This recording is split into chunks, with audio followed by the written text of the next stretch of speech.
Welcome to TWitWoW, the best wrestling podcast made for wrestling fans, by wrestling fans, on the web today. I'm John, that's my cohort and commentary Ashton, and this is our NXT review. And this is the go-home show before TakeOver Orlando this Saturday. And I gotta say, I had quite a bit of fun with this NXT. Most of the matches, for the most part, I feel like have had a proper build, save for one, which me and my partner discussed before going live, and I'm sure we'll hammer that home here. But other than that, yeah, I thought there was some unique build, an interesting match to open. I like the concept of the match, and yeah, an interesting main event. Who we don't know what the implications are of it yet and how far-reaching they are. So yeah, on the whole, I give this NXT a thumbs up. I had a good time with it. What'd you think, Ashton? Yeah, man. I thought that this was a solid show. The biggest problem that I did have with the show was what you kind of already touched on, was that the main event of NXT Takeover Orlando, I just have no interest in it whatsoever, and they didn't really do anything on this show to change my mind about that. I feel like they did a good job building the matches that I was already interested in, and they did a poor job trying to get me invested in the matches that I wasn't interested in yet. I feel like that's a good articulation. I'm sure for how a lot of people feel. I mean, right now with this Takeover Orlando, I mean, I'm anticipating it more than I'm anticipating WrestleMania. Like if I'm at a 3 for WrestleMania, I'd say I'm about at a 6 for Takeover right now. Maybe even a 7 as time progresses. Maybe that's where I'll be tomorrow, because we are doing Takeover preview predictions tomorrow, correct? Yeah, tomorrow evening. Yeah, tomorrow evening at 8 p.m. Eastern time. Same time we usually go live for non-review videos. Yeah, that should be interesting. I'd say I'm at like a 7. That makes sense to me. And like I would say I'm at like a 9 for, actually 9.5 maybe even, for the triple threat tag match, and then maybe like an 8.5 for Almas Black, and then maybe like a 7.5 for the women's match and the 8-person tag match involving Sanity, and then like a 3 for the main event, if that.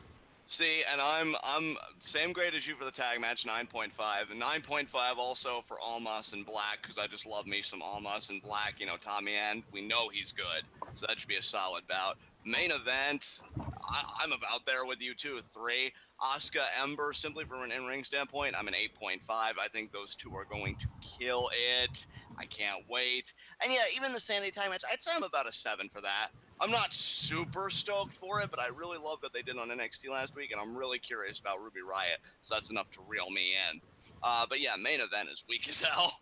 So yeah, with all those preliminary remarks, is there anything else you want to say before we formally get into this show? Let's get right into the show. We open the show with a 3-way kind of tag team exhibition match. It was Johnny Gargano representing DIY, Dash Wilder representing the Revival, and Akam representing the Authors of Pain in a 3-way match. And it was kind of cool because a couple minutes into the match, Dash Wilder just bails, man. Like, I feel like they missed an opportunity here to be like, top guys out, because they just straight up left. They said, no, man, we don't need this.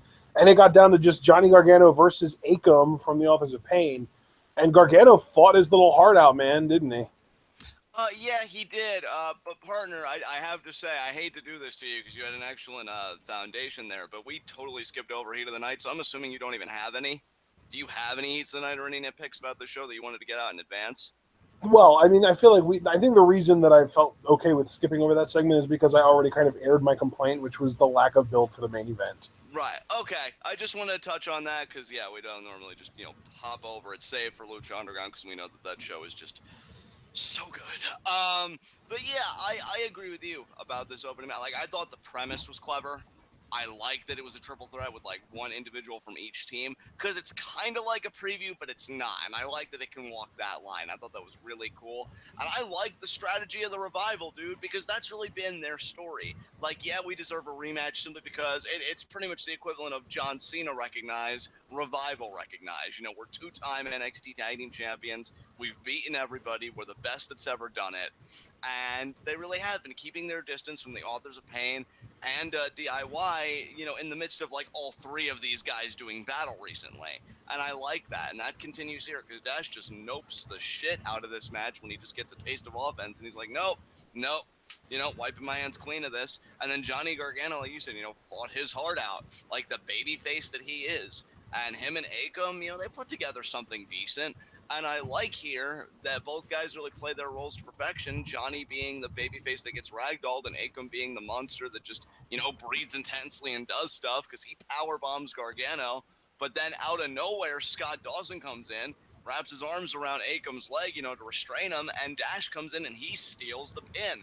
Which, I'm going to say it, not only is this guy a defense genius in tag team matches, this guy had the smartest strategy in triple threat match history. Yeah. Like, why has nobody else done this before Dash Wilder? You realize how much easier triple threats would be for heels if they just all did this shit?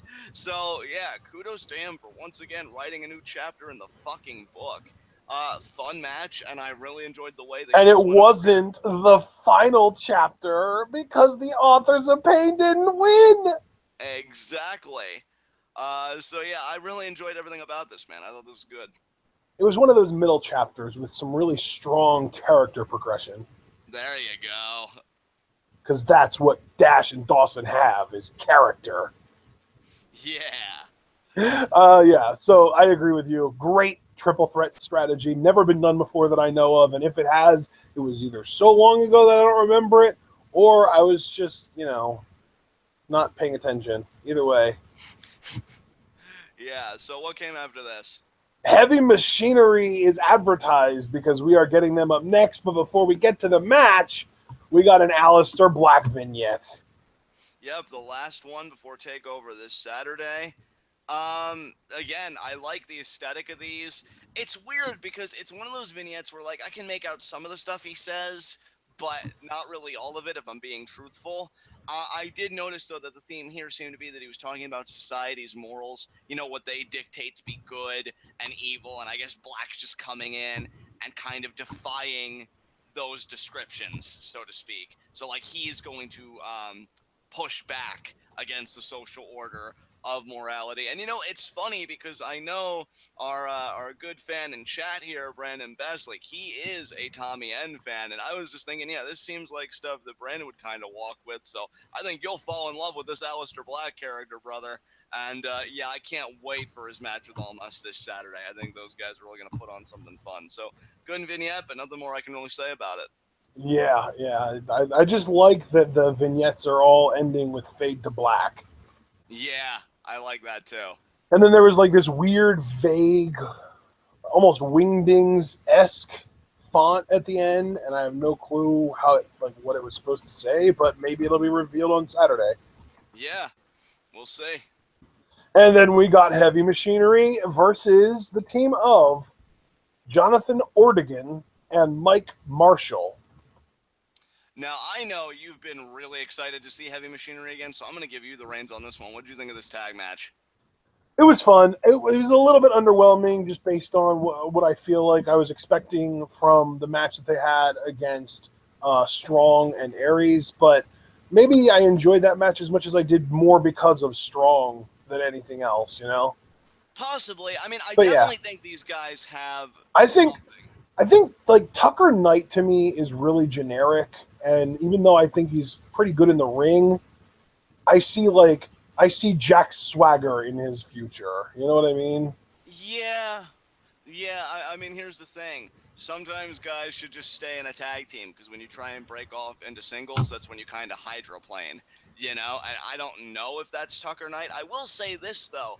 It's funny that you got that vibe because, I mean, look at American Alpha. Jason Jordan should thank his lucky stars every day for Chad Gable. And that's not me pissing on Jason Jordan. I think he's a really likable dude, really cool dude. But that's no accounting for talent. Either some people are good and some people suck, or else the distinctions don't matter. And Jason Jordan didn't really have it all together before he met Chad Gable. Tucker Knight could be a similar case. Otis could, tap into something there with Tucker and make him show some more personality. I hope these guys are beneficial to each other because, I mean, I like the look of the team. And again, I feel like they could be NXT's answer to a team like War Machine, who I adore. I can't wait to see those guys again, because aren't they on Sakura Genesis, or aren't they on a show coming up that we're going to cover? Yeah, they're challenging Ten Cozy for the tag titles. Yeah, that's going to be awesome. I can't wait for that, because I feel like it's been forever since we called a War Machine match.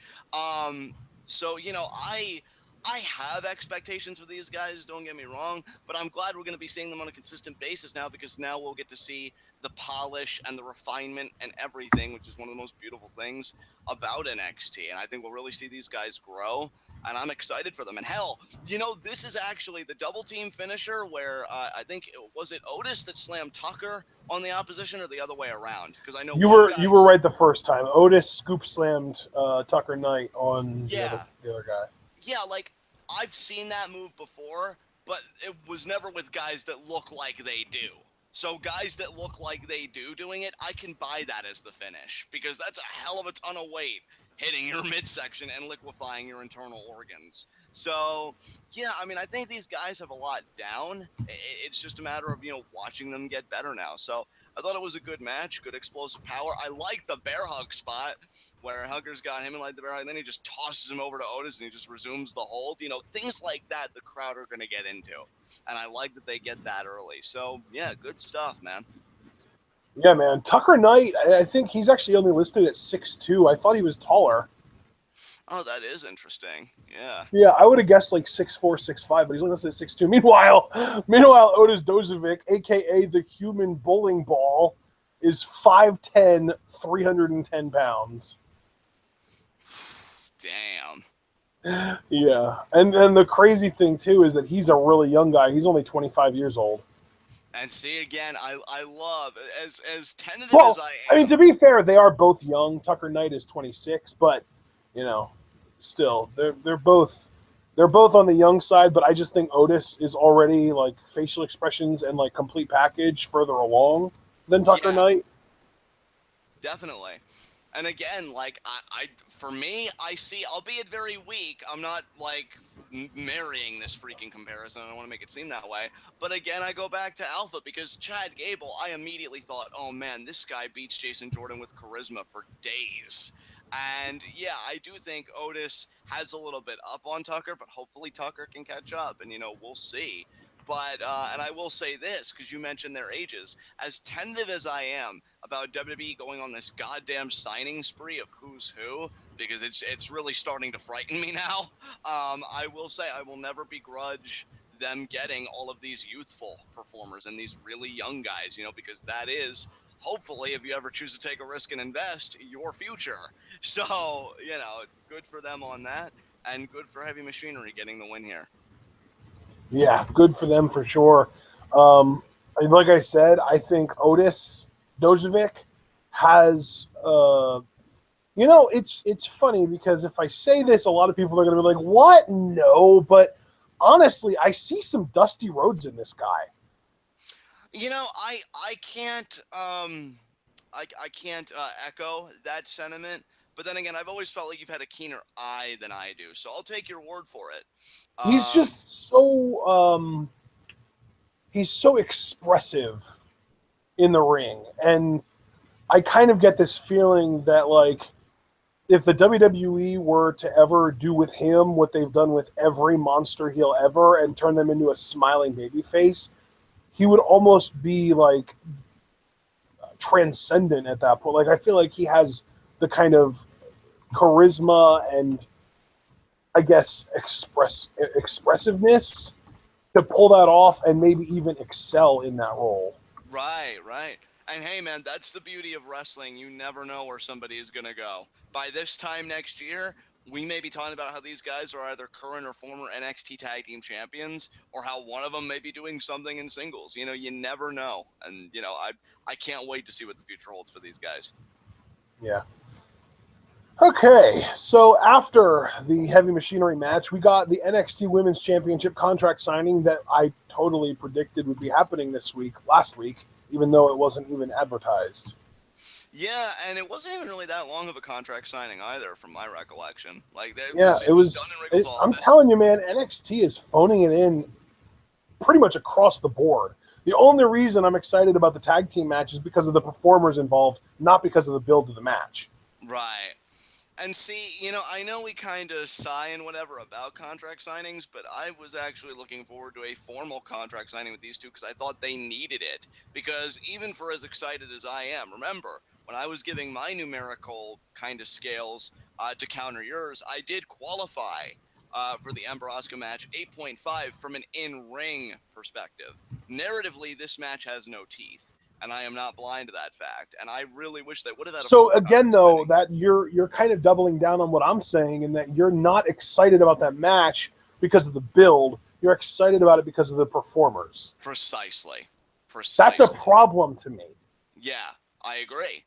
Because, what point is just watching performers if there are no teeth, if there are no stakes? Yeah. Now, granted, there are stakes built Because in. that's the thing. When you're not building your matches well and you're relying on the reputation and the people being connected with the performers at a deeper level than just storyline, and you end up with a situation where you have Bobby Roode versus Nakamura, and Bobby Roode has not gotten over or even created any form of an emotional connection with the crowd, and specifically me in this case, then I'm only really looking forward to one performer in that match. And I've seen the match already twice, and neither one of the instances I've seen it in already have been particularly great.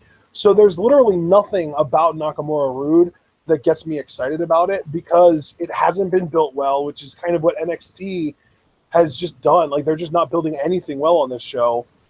And when something isn't built well, you normally go like, oh, well, I'm looking forward to it because of the performers. But when one of the performers isn't someone that you look forward to, then you just don't care about the match at all. And that's where I am right now with the main event of this show. Right. Yeah. And I mean, again, that makes all the sense in the world to me. And, I enjoy both Ember and Asuka, and NXT better be thankful for that, because this contract signing was so succinct. Ember said some stuff about how Asuka's let the success of her reign go to her head. I don't even remember Asuka having her. I feel like she just kind of smiled, signed the contract, and left, as if like her saying anything to Ember would be giving her more credit than she deserves. So maybe that was kind of Asuka's heel mentality. And Regal was just kind of looking on, and yeah, that they did everything in his office. It was weird. It was really weird. And hey, I mean, no tie-in, because I should mention this on WWE's YouTube. There's a video of Billy and Peyton talking with Regal about getting the Eclipse band. No follow-up on TV with that storyline before this big championship match, which might have been interesting. So yeah, this has really got nothing going for it, narratively speaking, outside of the fact that the title's at stake, which is why I said earlier, I mean, this match does have built-in stakes in a way, but I'd like something a little bit more than that, especially because I'm loving what Asuka's doing with her character, and I want to love what Ember could represent if WWE could actually just give a shit for 2 seconds. So yeah, that's really where I'm at with this feud. Exactly, yeah. Okay, so up next, we had this big, long, obnoxious Bobby Roode, Shinsuke Nakamura video package that we're probably going to see again on Saturday before the match, and I just don't care. The one thing that I did take away from this that I wanted to talk about is that Shinsuke Nakamura's English seems to be improving even more, which is great news as far as I'm concerned. Oh, absolutely. Look, we know with foreign performers that are just excellent at what they do from an in-ring standpoint. Nakamura, Hideo, who I can't wait to see back. The important thing was, the language acquisition and everything else. And it seemed like, yeah, Nakamura is getting better. Hideo seemed to be doing fine until he got hurt again. I felt like he was on a nice trajectory. And yeah, that's just really cool for Nakamura. I hate that this has just been nothing but video packages and whatnot. And you know what? Like, it's even more perplexing because when you think about how their first championship match ended at TakeOver San Antonio, it's weird because Nakamura had his knee hurt and Rude capitalized on it. Like, Rude was absolutely vicious. Well, you'd think Nakamura would have a response to that, kind of like how he had a response to Joe when Joe destroyed him. And it's been nothing. It's just been video packages and like quips from both guys that were like pre-recorded or something. And yeah, it's really disappointing, but it happened, and nothing more I can say than that. Yeah, man. It's really sad that this is all we're getting. I feel like I can't even remember the last time Nakamura was actually in the Full Sail, arena to actually do something on NXT TV that wasn't pre-taped. It's sad. Yeah, I couldn't have said it better, partner. So. All right. Up next, we had a Paul Ellering promo. I'm going to let you take this. Yeah, I mean, just saying the same stuff to me that he always does. That he reiterated, he created the algorithm, and these guys, walk that path with him, and essentially that they are going to remain NXT Tag Team Champions at TakeOver. And they are a dominant team. Will they remain so? Well, you'll find out our opinion tomorrow on NXT TakeOver Orlando preview and predictions. Cheap plug. But yeah, I mean, this is essentially just kind of same to me. Promo that he usually gives. I love that he's so stuck on this algorithm, though. He seems butthurt about the Revival's insistence that they're the best. It's like, no, I know the best because I did it first. And I don't know. I just find it kind of hilarious. But yeah, that's my thoughts on that. Yeah. All right, and then we get to our main event. Cassius Ohno versus Elias Samson. Loser leaves NXT.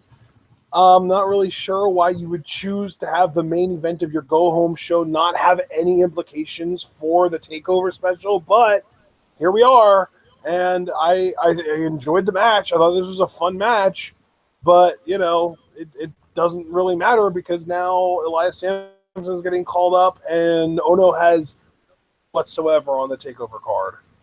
Yeah, it's so funny that, again, from what I heard, which may or may not be accurate, the whole reason Ohno left the first time was he felt like, oh, I'm not being, called up fast enough, or I feel like I'm at a certain talent level and they're using me like I'm at this talent level. And I really don't know if anything's changed because, yeah, he got that NXT Championship match, and I really enjoyed that match. Like, I love Cassius Ohno's in-ring work. But he doesn't even have a match on this TakeOver. He got to be a part of this step match here, yeah, which I guess is cool, but what's he going to do after the fact? I just really don't see a plan right now, and that's kind of frustrating me. It's like you've said, they really haven't built many of these matches, and without build, like, it's hard to get hyped, and I just feel like it's one giant domino effect, more or less. I mean, both these guys did great. You and I love Samson. We think he's a great heel that's solid in ring, knows his character to a freaking T, and he's such a heel that they knew a stipulation like this would work. I mean, that actually is the ultimate testament to how good Samson is, that he could get his own, oh, if I lose, I'll leave, and people would be into it because it's Samson. So, can I just say, best heel in NXT since Bo Dallas? Absolutely. Absolutely, because Bo had an unceremonious leave too, didn't he? Didn't he lose a match as well, or did he get fired? It was he lost to Big E, and it was the first time Big E ever beat him in a match. Yeah, so Bo lost a match, and now it's almost like a passing of the torch. Now Elias Samson was most hated. He lost a match on his way out. I mean, that's how you know you're a quality heel. When your career is against the wall and everybody is just relishing the chance for you to walk out the door. So yeah, I mean, I had a fun time with this. Of course, Cassius wins with the roaring elbow, just bam right in the face, and that's all he does. I enjoy his strikes, though. I can't go too hard on him because I have fun with it, but I can understand if people would find that tedious. It's literally like, here's the thing. I think he's got great psychology. I think he knows what he's doing in there. But to me, when he was in PWG, his entire arsenal was strikes and pile drivers, and the pile drivers were interesting and brutal enough to keep me into his matches, but he's not going to be able to use those anymore. So now he is literally only going to have strikes. It's going to be elbows and open hand slaps and big boots and knees. And that's going to be the entirety of his... Oh, and sentons, of course. I can't forget sentons. But that's going to be the entirety of his moveset. And when he actually does lose weight, because you can tell he's losing weight, it's just taking a little time because he was so out of shape in the first place. But when he does lose weight, if he ever gets back down to the shape that he was in right at the tail end of his original NXT run, sentons are going to be worthless. I don't care if you deliver a senton to me at like 220 pounds. I feel like if you were in a match with him, if he was at that shape, you're just looking up at the lights and you're looking up. What are you gonna do? Senton me? Fucking string bean? I just find that funny. I don't know. I mean, yeah, it's funny with Casino because what you're saying isn't wrong. I guess it's just different strokes for different folks for me because I do enjoy it. But again, I can totally see how somebody would be like, "So is that it? You're gonna get like a suplex or no, just more elbows? Oh, okay." And then that Right. Well, creeps. and I think my biggest problem is like, how do you gauge which spinning elbow is the finisher? Yeah, that's a good point.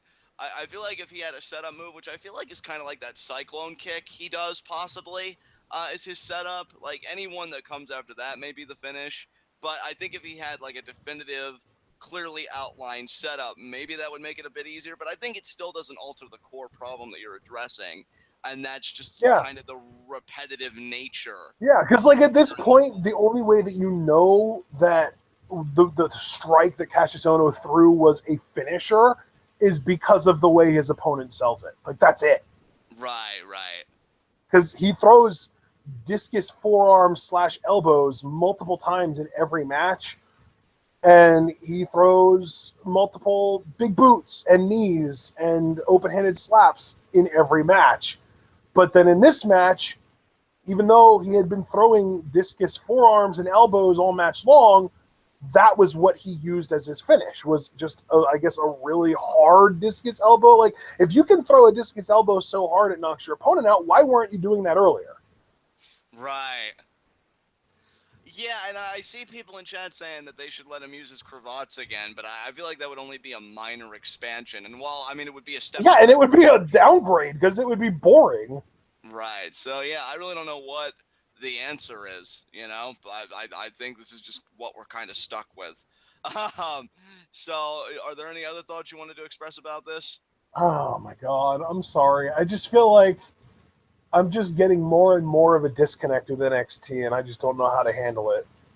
Hey man, look, that's fine, man. I mean, again, I'm not gonna be one to just be like, "Oh, how dare you?" Like, yeah, I mean, clearly everything you've said about this takeover, I agree with. I think again, you and I are only looking forward to it because certain performers involved we just have an affinity for because they're so good. And then again, like even for people that like Cassius Ohno, like it can't be denied, offense can be a bit, repetitive. So yeah, I don't know what the answer is, dude. I hope it can pick up, especially because again, they keep just signing people. So, something's got to give, dude. And I And you don't know know what what? that I is. saw, I mean, I'm going to address this. I saw in chat, Brandon Best said, hey, Aleister Black and Nakamura both use strikes as well. I'm not saying I have a problem with strikes. What I'm saying is I have a problem with a guy whose only moves in his arsenal are strikes. And then, like, the only exception in this case is a senton, which he can do multiple times, but it's not going to finish anyone. And if his goal is to lose weight, to get into shape, then the senton is going to slowly lose effectiveness over time as he does that. So, like, you look at Tommy End, and yes, he does use a lot of strikes, but he also uses submissions. And he also has a couple throws that I've seen him do before. And Nakamura, at least with Nakamura, he does character work to make each strike feel unique. Like when he takes a guy to the outside and he does the running knee to the side of their head, or like in the ring when he does the foot shiver, that's a character thing. Or like when he tosses them or like lifts them up and places them up across the top turnbuckle and then does like the back roll and then runs in for the knee there. Like those are all knee strikes, but there's variations to them that make them feel unique, and none of them are meant to be his finisher. When you see him hit the Boma Ye or the Kinshasa, you know what it is, you know it's his finisher, and he has other moves that he does too, like the jumping, flying armbar that he has, or like the reverse inverted power slam that he does. Like he's got more versatility. With Ono, I can name 5 moves that I know he does that he uses multiple times in every single match. Variations of the forearm, elbow, pump kick, knee, and the senton. And that's it. And just because you spin before you do a move doesn't make it a different move. Like, there's no difference to me between an elbow strike and a discus elbow strike, except maybe the second one hurts more. But even then, if you're using a discus elbow strike and not every discus elbow strike is meant to be a finisher, you can't have a discus elbow strike be your finisher, because then it's like it's muddying the water. It just doesn't do anything for me, and I'm not a fan of that style at all. And see, the only defense I could think to give, because Craig Lozo brought up an interesting point. I think he was referencing something like different, but it just kind of made me think.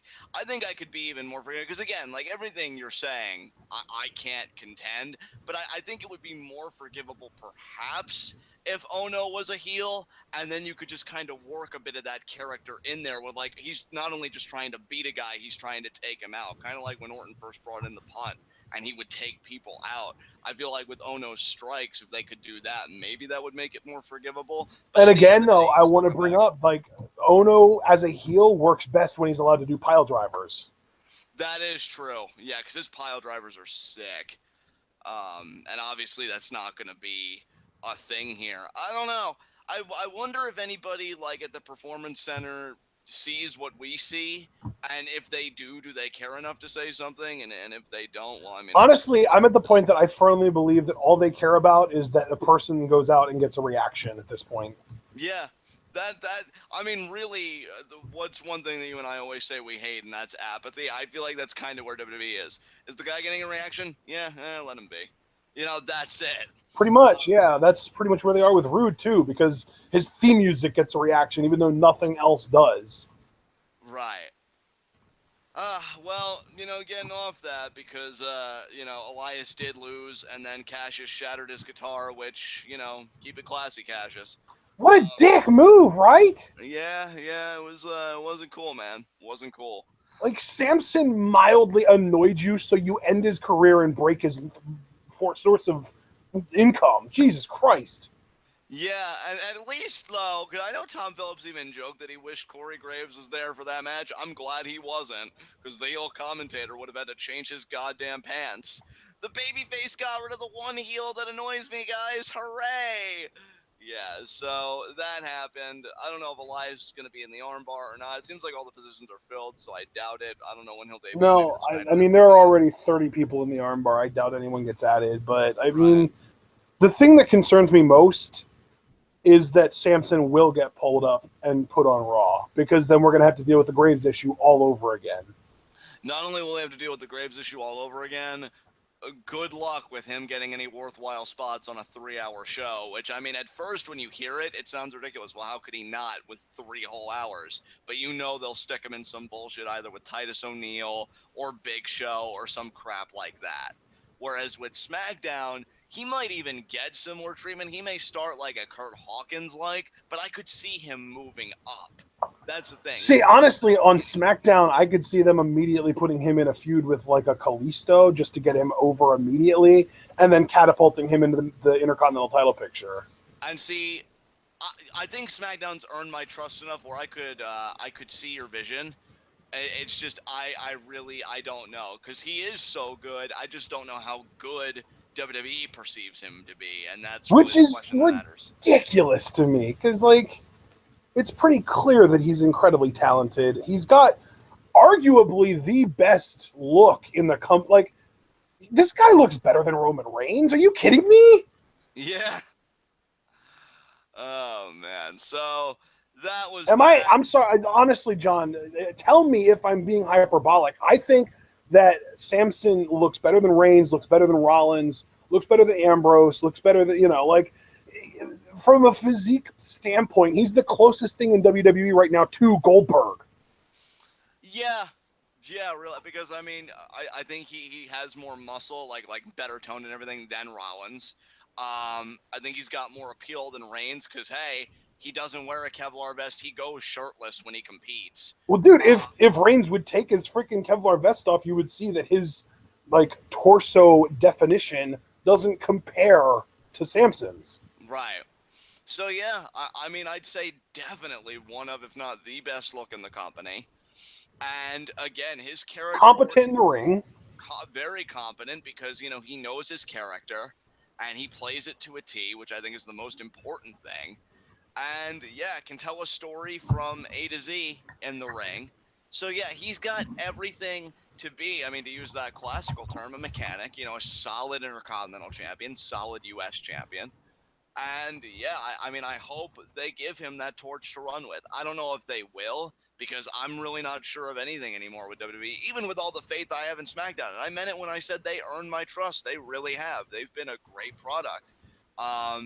That still doesn't give me the confidence to say, well, on SmackDown, this guy's going to be that guy. I may have expectations, like, for example, Cesaro on SmackDown WWE champion, but they've got to pull that trigger. And I just don't know if they will or not. So the future's wide open for Samson. I'm curious if he'll make any kind of appearance on post-WrestleMania week on either Raw or SmackDown. And with that said, are there any other remarks you have about this main event? I don't think so, no. I think we can move on. All right. Then let's move on to our next segment, high spots and low shots. And, moving right along, my low shot is Elias Samson. This is a match where a loser leaves NXT. And, in this immediate moment, obviously it's not going to last, but in this moment, you're out of a job. You put your career at stake and you lost to Cassius Ohno. That's probably the worst night somebody can have. So I'm taking the easy route this week. Samson's my low shot. Damn. You really kind of left me out in the dark, didn't you? Yeah, I apologize.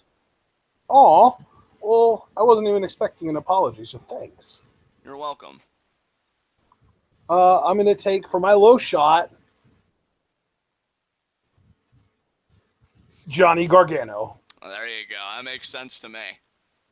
Yeah, because he got pinned, and I didn't give it to Akam because he's still tag team champion, even though he didn't win the match. Yeah, that's true. Johnny had a rough night because first of all, he tried, which, how many times do we have to say it? And second of all, you got beat down. So rough night for Johnny Wrestling. We'll see if he can bounce back at TakeOver Orlando. And speaking of people that are doing well, I'm just going to continue on this easy path. My high spot's Cassius Ohno. I think he's everybody's high spot at the CFE Arena tonight because he got rid of Elias Samson.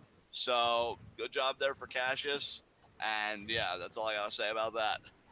Yeah, for my high spot, I might as well at this point just take Heavy Machinery because they also won their match. Yeah, that's true. They had an impressive debut. Can't argue with that logic. All right, brother, with that said, do you have anything else you want to say before I take us home? Nah. All right, guys, this has been NXT. This has been TWitWoW, the best wrestling podcast made for wrestling fans, by wrestling fans, on the web today. I'm John. That's my coordinator commentary action. Guys, be sure to comment, subscribe, and like the video if you haven't already. The more likes we get, the more likely we are to be the top search result for NXT reviews on YouTube. So if you think YouTube's algorithm can suck a duck, then leave that like. That said, guys, check out everything we're associated with in the description box. Everything from our Teespring store to our Twitter handles, everything is in there. Please give it a look if you haven't yet. So it's all in the description box. Now for the plugs, again, for me personally, because I'm not nearly as talented as my coordinator commentary here, I'm taking the TWitWoW Mania slow, so we've checked off the boxes for today. You got Lucha Rewatch, episodes 7 and 8. If you haven't seen that yet, please go on the channel and check that out. And we have just gotten through our NXT review. Tomorrow, NXT TakeOver Orlando preview and predictions. Yippee-ki-yay, motherfuckers. It's going to be quite a discussion on all things NXT TakeOver Orlando. And just be sure to join us at 8 p.m. Eastern Time. Should be, I believe, 1 a.m. in the UK. So, Paulie and Gregor and Caltag Star and all you guys, I hope you can join us. And so NXT TakeOver Orlando preview and predictions tomorrow, 8 p.m. Eastern Time. That is the next stop on the road to TWitWoW Mania, aka, the big thing, WrestleMania 33 live reactions this Sunday, and then, of course, all that fallout. Last plug I want to give that's a bit further out that involves you guys is Q&A. 2 days left. That window is so narrow, but there's still just enough of an opening that you can fly through it. Q&A Friday the 31st. This is Q&A number 9, guys. I can't believe I'm doing Q&A for this long already. But if you haven't gotten your questions in yet, please do so. I know I was even talking to Brandon recently, clarifying some of his questions and kind of fixing something there. If you've sent questions and you feel good about them, great. All you have to do is sit and wait. If you haven't sent questions, you still got time. Get those questions in. You can leave comments on a YouTube video. You can go on our Twitters, which is a method, that I greatly appreciate. Both of our handles are there. You can tweet at us or you can DM us. You can pay a visit to the TWitWoW Facebook page. Leave a like if you do. And, inbox us your questions there. There is no reason why you cannot participate in Q&A with all the avenues open before you. The cap is 4 questions. We raised it 1 from last Q&A. Used to be 3, now it's 4. So that gives you even more room to pose to us any question you'd like. We're very liberal and very open with questions. We'll tell you if we feel a question is out of line. And as far as division goes, you can give all your questions to both of us. So you get 2 minds for the price of 1 question. Or if it's something, very specific, like say about a football prospect, that would be more up Ashton's alley. And if you have a philosophy question, like I think Cliff has asked me before, that would be more up my alley. So just go nuts, guys, and have fun with it. I really enjoy Q&A. I enjoy seeing what you guys come up with. So if you haven't yet, please get that in. Again, that's Friday the 31st. So, well, and the best thing about that too is that everyone should be able to join us live for that Q&A, because that's happening at 3 p.m.